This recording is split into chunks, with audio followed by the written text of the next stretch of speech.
Bom, vamos lá, então, né? Iniciar o estudo. Nós chegamos ao capítulo 39, e o título é Equilibrando Sua Vida. E aí começa assim: portanto, vivam com o devido senso de responsabilidade, não como homens que não conhecem o significado da vida, mas como aqueles que o conhecem.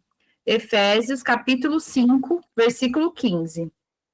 Não permitam que os erros dos ímpios levem vocês pelo caminho errado e façam vocês perderem o equilíbrio. 2 Pedro 3,17. Deixa eu só alterar aqui para a gravação ficar melhor.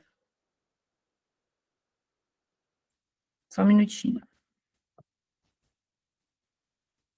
Queria deixar minha tela maior para ficar na gravação lá do YouTube, ficar melhor, mas não estou conseguindo aqui.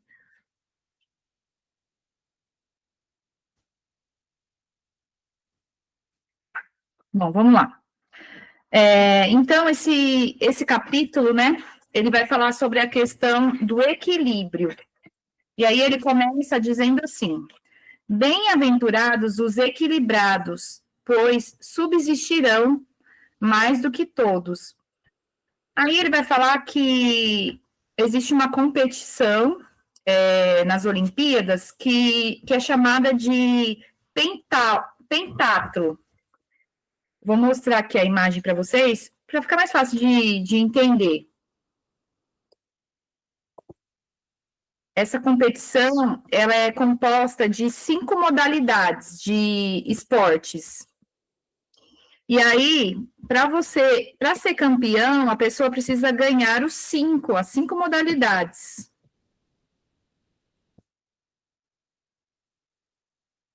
Ai, Jesus, hoje está complicado aqui. Salvei, mas eu não estou achando. Achei. Então, para ser campeão, o atleta ele precisa vencer as 5 modalidades. Aí, vou colocar aqui para vocês, ó, na tela. Não está abrindo. Bom, não tem problema, não. Eu vou dizer aqui, não precisa mostrar. Não está abrindo, vamos continuar.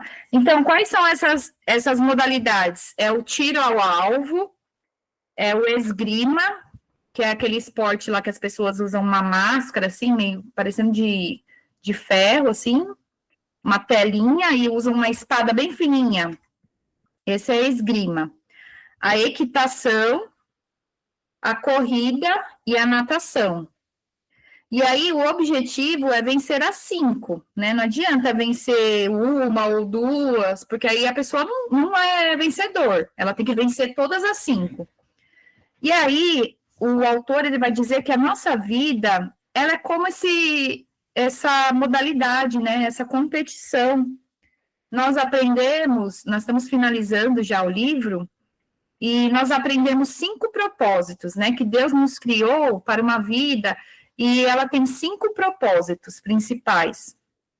E aí nós precisamos manter todos esses 5 em equilíbrio, né? Isso que vai falar nesse capítulo, que esses 5 propósitos para os quais Deus nos criou, eles têm que estar em equilíbrio, né? Não adianta a gente se atentar a um apenas, ou 2, e se esquecer dos outros propósitos. Não, nós precisamos exercitar, praticar, né, dar atenção aos 5 propósitos para os quais Deus nos criou. E aí ele vai dizer que o autor, né, esses propósitos foram praticados pelos primeiros cristãos, lá em Atos 2, né, onde surgiu a primeira igreja, foi lá no livro de Atos, capítulo 2. E também foi explicado por Paulo em Efésios, capítulo 4. E exemplificados por Jesus em João, capítulo 17.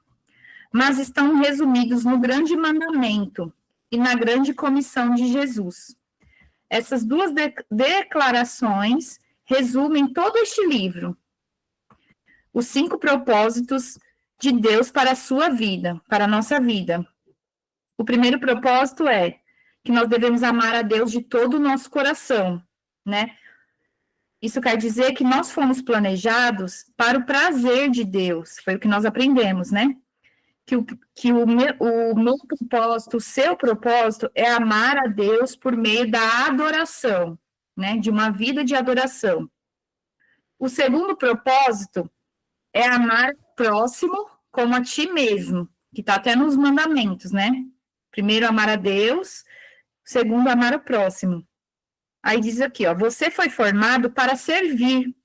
Então, o seu propósito é demonstrar amor pelas outras pessoas por meio do ministério. Então, nós fomos feitos para isso, para servir, né, para sermos úteis às outras pessoas. O terceiro propósito é vão e façam discípulos, né? Foi uma ordem que Jesus nos deixou. Nós fomos feitos para uma missão. Então, o nosso propósito é compartilhar a mensagem de Deus por meio da evangelização. Nós precisamos evangelizar, nós precisamos falar do amor de Deus para as pessoas que ainda não conhecem, que não aceitaram, né? O quarto, batize-os em. Você foi formado para fazer parte da família de Deus. Então, seu propósito é se identificar com sua igreja por meio da comunhão, né? Então, lembra que a gente aprendeu que nós precisamos viver em comunhão, fazer parte de uma igreja, né? Ter comunhão ali com os irmãos, né? Estar naquele ambiente ali em que um vai ajudando o outro, né? Um vai fortalecendo o outro. Aí o quinto propósito, ensine-os todas as coisas. Aí diz aqui, você foi criado para se tornar semelhante a Cristo. Então, seu propósito é amadurecer por meio do discipulado, né? Discipulado é o quê? É aprender sobre Jesus, ouvir a sua palavra, né? Ler a Bíblia, ouvir a palavra, fazer isso que nós estamos fazendo aqui, estudando, né? Juntas. Então, esses são os 5 propósitos.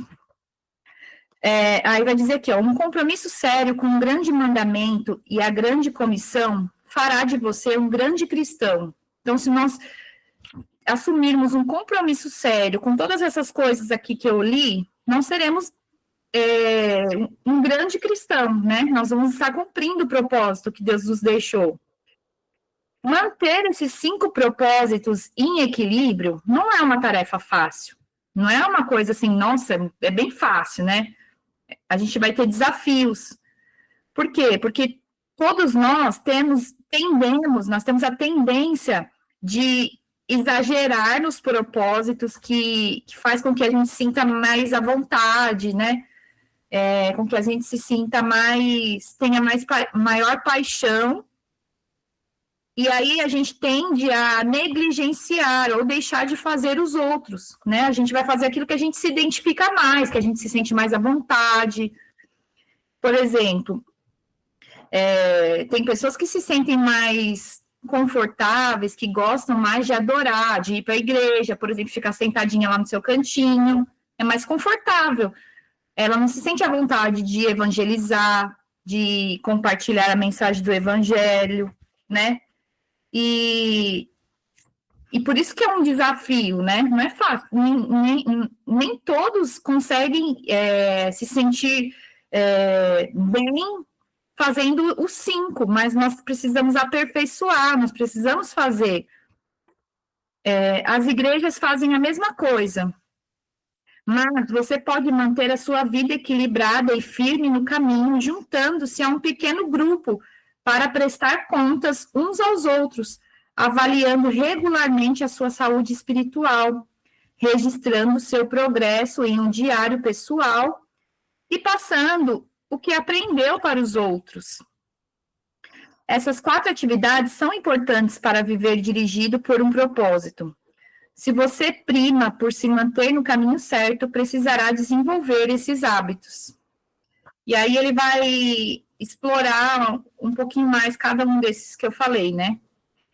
Então, a primeira dica que ele nos dá, né, para a gente exercer todos esses 5 propósitos é: converse sobre o assunto com um companheiro espiritual ou em um grupo pequeno. Então, é isso que a gente está fazendo aqui, né? Nós estamos em grupo,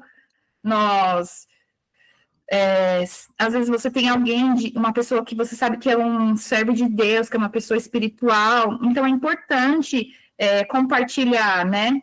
Compartilhar aquilo que você está aprendendo, compartilhar, às vezes, algo que não está tão bom para você, os desafios, as lutas, pedir um conselho, né?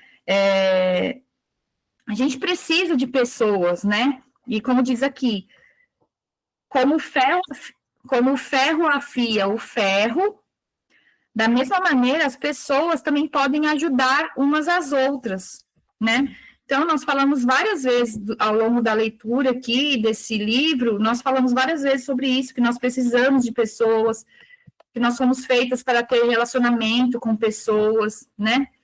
Então, na nossa caminhada cristã, compartilhar dos nossos, tanto das vitórias também, não é só das lutas, né? Compartilhar as vitórias, compartilhar os momentos difíceis, as dúvidas, pedir ajuda em oração, às vezes você está enfermo, se você está passando um momento difícil.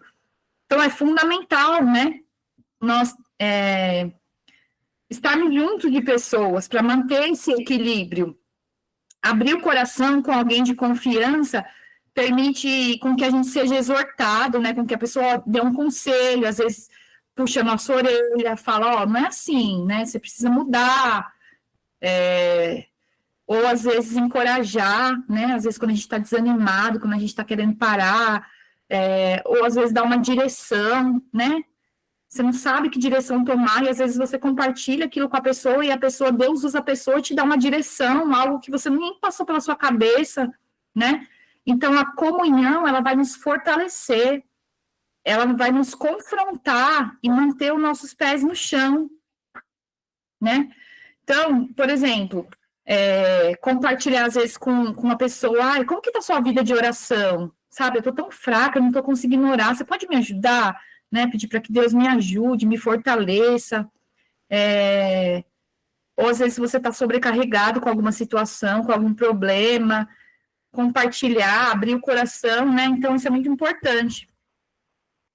O outro ponto que vai apresentar aqui no livro é: faça em si mesmo uma inspeção espiritual periódica. E o que é isso? Ele vai dizer aqui que a gente precisa sempre estar se autoavaliando, né? A melhor forma de equilibrar os cinco propósitos na sua vida é fazer uma avaliação periódica de si mesmo, né? Se avaliar. Deus dá grande valor ao hábito da autoavaliação. Aí ele dá um exemplo aqui, o autor, né? Para a gente manter a nossa saúde física, a gente não precisa fazer exame regularmente, fazer um check-up, ir lá fazer um exame de sangue para saber se está tudo bem, medir a pressão, né? A nossa temperatura, medir o peso para ver se a gente está muito acima do peso ou se está muito abaixo. Então, a gente precisa geralmente verificar, né? Esses sinais. E aí, da mesma forma, a nossa vida espiritual precisa da gente estar sempre verificando, né? Os 5 sinais vitais da adoração, a comunhão, o crescimento do nosso caráter, o ministério e a nossa missão. Então, fazer essa inspeção, né, significa que a gente tem que se examinar, né? Perguntar para si mesmo, como que será que está a minha intimidade com Deus? Será que eu realmente estou buscando a Deus? Eu sinto vontade de orar, sabe? Será que eu estou agindo com amor verdadeiro? Que eu estou ajudando as pessoas? Será que eu não posso fazer mais? Será que não tem algo que eu posso melhorar? Será que eu estou fazendo com amor ou eu estou apenas fazendo por fazer, fazendo de qualquer jeito? Né? E analisar também se você está deixando a desejar em algumas áreas da sua vida, áreas importantes, né? Será que você não está deixando a desejar alguma coisa para sua família? Alguma coisa como esposa, como mãe, como avó, como filho, né? E será que você está descansando, cuidando da sua saúde também, física, descansando? Será que você está se dedicando a Deus como Ele merece, né? Então, essa autoavaliação que a gente faz em si mesmo vai impedir com que a gente entre no piloto automático, sabe? Você só vai vivendo, vai fazendo de qualquer jeito, fazendo por fazer. Então, é importante fazer sempre essa autoanálise. O outro ponto que ele diz aqui é: anote o seu progresso em um diário. E aí ele vai dar essa sugestão, né? Que a melhor forma de consolidar, de ver se a gente está progredindo no cumprimento desses propósitos que Deus que Deus nos deu, é ter um diário espiritual. E o que seria um diário espiritual? Seria mesmo fazer uma anotação, né? Pega um caderno, uma agenda ali e começa a anotar, né? Como que tem sua vida? Como que tem sido sua vida, né? Conforme você vai anotando, vai registrando ali dia a dia, né? Com o passar do tempo, você vai rever aquilo que você escreveu e você começa a perceber, né? Se você cresceu, se você progrediu, ou se você continua do mesmo jeito. Você vai identificar áreas que você precisa melhorar, que você precisa dar mais atenção. Então, um diário espiritual nada mais é do que um diário em que você vai escrever sobre o momento que você está vivendo, as suas lutas, as vitórias também, as bênçãos que Deus te deu, sobre as promessas que você tem na sua vida, sobre um aprendizado, porque às vezes a gente vive situações que nada mais é do que um aprendizado para nós, né? Nós aprendemos no dia a dia, com as coisas que nos acontecem, né? E tudo isso é uma forma de criar construir um memorial. E com o passar do tempo, você começa a observar a sua história, né? Registrada ali, o que Deus fez na sua vida, vai ficando escrito ali, registrado, né? E isso nos ajuda a nos fortalecer nos momentos de crise. Às vezes tem momentos de crise, aí você pega o seu diário e vai olhar lá e fala assim: nossa, olha, eu já passei por coisa pior, né? Já passei por momentos que eu pensei que eu não conseguiria suportar e eu estou aqui.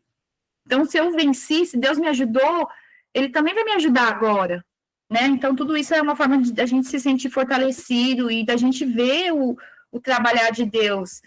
Porque muitas vezes as coisas estão, como eu falei, né? Tá tão no piloto automático que a gente nem se dá conta do que Deus está fazendo, do trabalhar dele nas nossas vidas, da bondade dele, do cuidado dele, dos livramentos que ele dá para nós, para nossa família, né?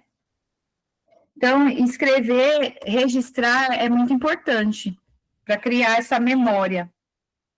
Aí eu grifei uma frase aqui dessa parte: sua vida é uma jornada, e uma jornada merece um diário.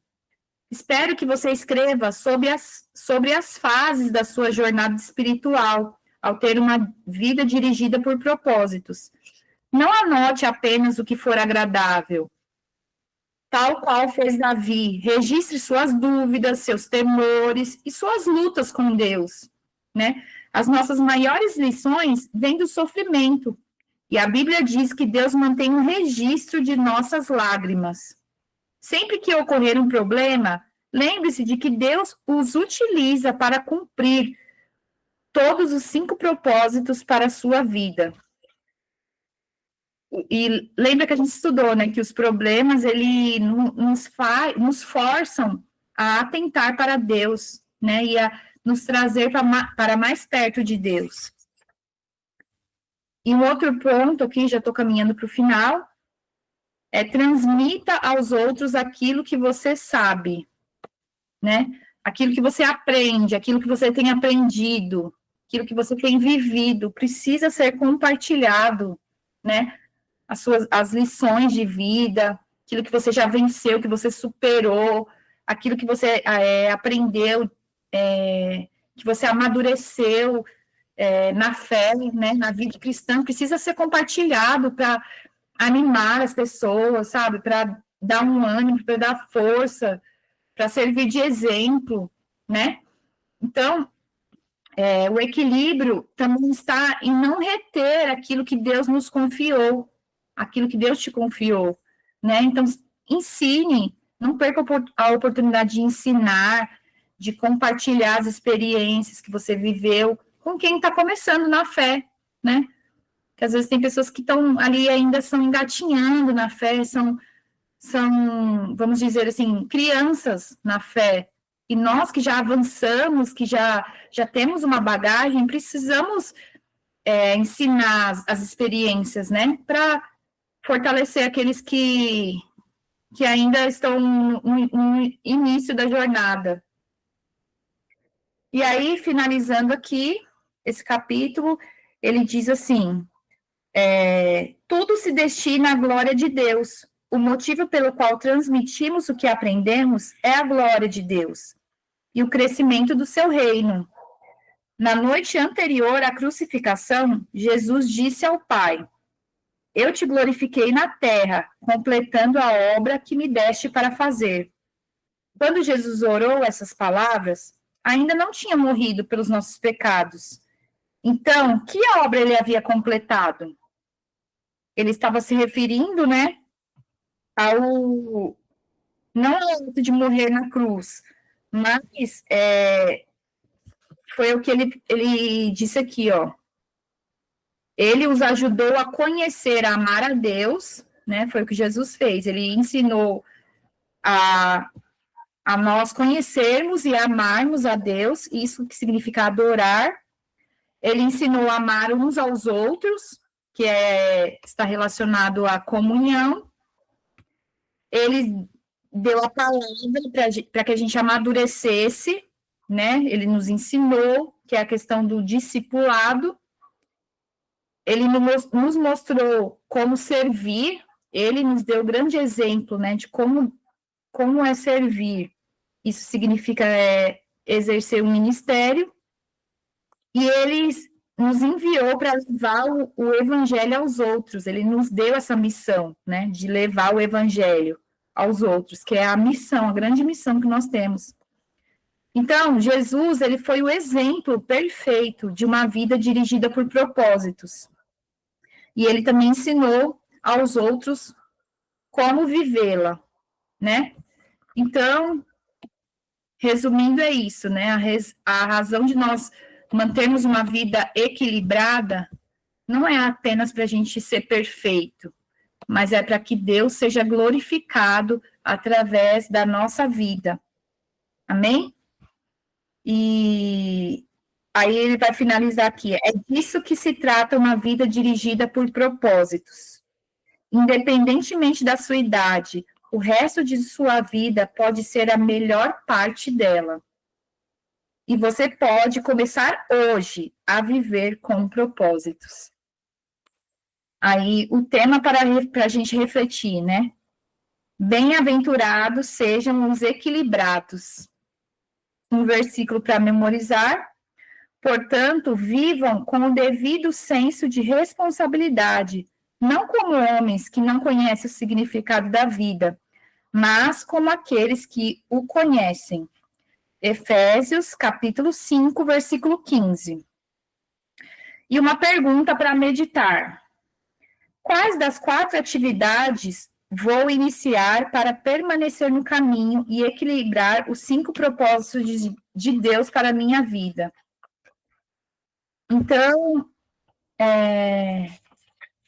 que a gente não perca isso, né? Que não deixe isso apagar, isso que nós estamos aprendendo, que nós falamos, né? Ao longo dessas semanas aqui que nós fizemos a leitura deste livro, né? Que a gente coloque em prática tudo que nós aprendemos, né? E que a gente venha realmente viver uma vida cumprindo os propósitos para os quais Deus nos criou. Amém? Amém. Amém. Amém. Que bênção. Amém. Na quarta-feira, então, nós vamos estudar o último capítulo e já finalizar esse livro, né? Eu estou ainda aqui em dúvida sobre qual livro que vai ser o próximo. Como eu já falei no nosso encontro anterior, deixa eu só parar de gravar para não ficar muito longo. Peraí.